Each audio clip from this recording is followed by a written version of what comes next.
네, 안녕하세요. 나수지입니다. 오늘 영상에서는 ETF를 제 가격에 사고 팔려면 언제 사고 팔아야 되나요? 이건데요.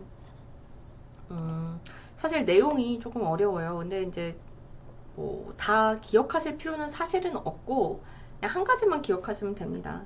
뭐냐면 장 시작 5분 그리고 장 막판 10분 이때는 ETF 거래하지 않는 게 좀 ETF를 제 가격에 사고 팔 수 있는 길이다 라는 거고, 요점만 기억을 하고 사실은 요점만 아시면 돼요. 왜냐면 우리가 ETF 안에서 그 내용이 어떻게 돌아가는지를 알 필요는 없잖아요. 예를 들어 시계가 있는데 이 시계 안에서 이 부품이 이렇게 해서 이 톱니바퀴가 이렇게 돌아가가지고 시침과 분침을 표시해주는 원리는 있지만, 우리는 시계를 보고 몇 시네? 이렇게만 알면 되는 것처럼 사실 저는 요런 것도 사실은 장 시작 5분이랑 장 막판 10분 요때는 그냥 사고 팔지 말자.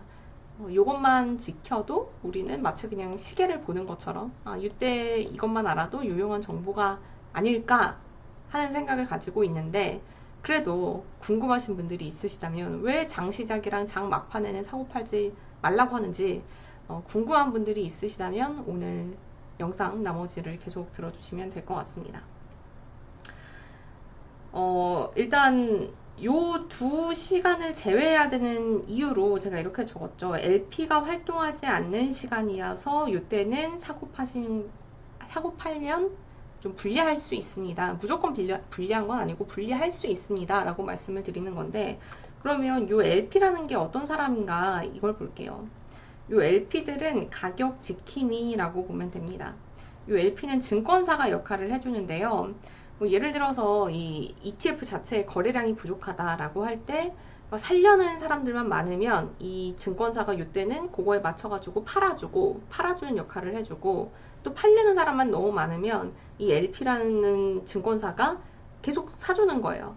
그렇게 해서 계속 좀 뭐랄까요, 어려운 말로 유동성을 ETF에 계속 공급을 해주는 거죠. 그러니까 거래량을 계속 늘려주는 거죠. 거래가 체결될 수 있도록. 그래서 이 LP는 그렇게 거래가 체결될 수 있도록 활동을 하는 이 가격 지킴이의 역할을 하는 사람들인데, 이 가격 지킴이인 LP가 장 시작 5분 그리고 장 막판 10분에는 활동을 하지 않습니다. 이때는 그냥 정말 우리들 개인 투자자들끼리 사고 팔고 이것만 하는 거예요. 그러면 어떻게 되느냐.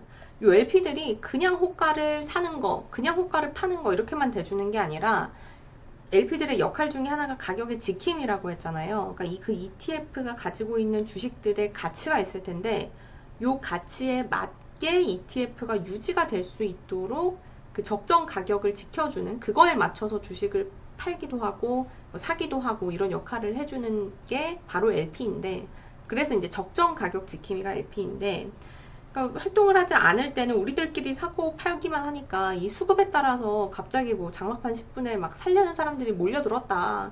그러면 호가가 확 뛰어가지고 시장가가 확 튀어버릴 테고, 장막판 10분에 막 갑자기 판다. 그러면 호가가 그 시장가가 갑자기 떨어져서 굉장히 괴리율이 벌어져 버리겠죠. 그러니까 요때 이제 예를 들어서 이득을 볼 수도 있겠지만 대부분은 이득 볼지 아니면 손해를 볼지 모른다면 안전하게 이 2시간대를 피해서 매매를 하는 게 좋겠다라는 것이고, 그렇다면 왜 이때 LP가 활동을 하지 않느냐를 보면, 단일가 거래, 단일가 매매 직후 5분은 LP의 호가 제출 의무가 면제된다라는 건데요. 그러니까 일단 장 막판 10분은 단일가 거래가 되는 시간이고, 요 장 시작 8시 반부터인가요? 9시 전까지는 이제 이때도 단일가 매매가 이루어지는 시간이죠.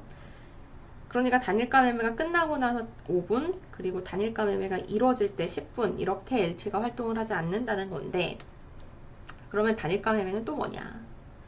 일정 시간 동안 주문을 받아서 한 개의 가격으로 거래가 체결되는 거를 말합니다. 그러니까 이 장막판 10분 동안은 이 사고 팔고 거래가 체결이 안 돼요. 살려는 쪽 쭉 받고 팔려는 쪽 쭉 받아서 가장 거래가 잘 체결될 수 있는 가격대 하나로 다 체결을 해버립니다. 근데 LP 입장에서는 이게 실시간으로 계속 그 적정한 가치에 맞춰가지고 호가를 대줘야 된다고 했잖아요. 근데 LP 입장에서 그럼 그 적정한 가치라는 기준이 있어야 요거에 맞춰서 사고 팔아주는데, 이 단일가 매매 중에는 그냥 일단 거래가 체결이 안 되고 호가 받고 팔려는 거 살려는 거 호가를 받고만 있으니까 요 적정한 가치가 뭔지를 LP가 알 수가 없는 거죠.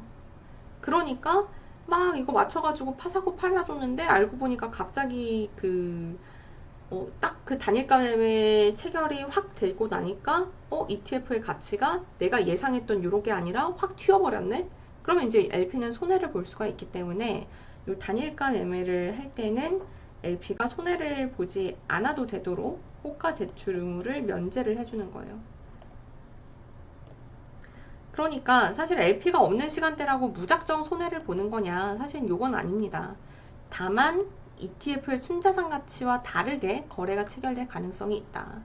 그러니까 운 좋게 싸게 살 수도 있고 비싸게 팔 수도 있지만 반대의 가능성도 있는 거잖아요. 우리가 비싸게 살 수도 있고 싸게 팔 수도 있는 가능성이 있기 때문에 굳이 이 LP가 없는 시간대에 사고 팔 이유는 없는 것 같다.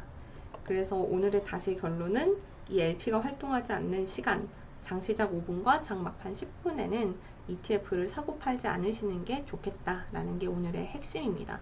그러니까 LP, 이런 단일가 매매, 호가 제출 의무 이런 거에 대해서는 막 정말 꼼꼼히 다 아실 필요는 없지만 이렇게 해야 되는 이유의 뒷면에는 이런 것들이 있다. 이렇게 이해만 하고 넘어가시면 될 것 같아요. 네, 들어주셔서 감사합니다.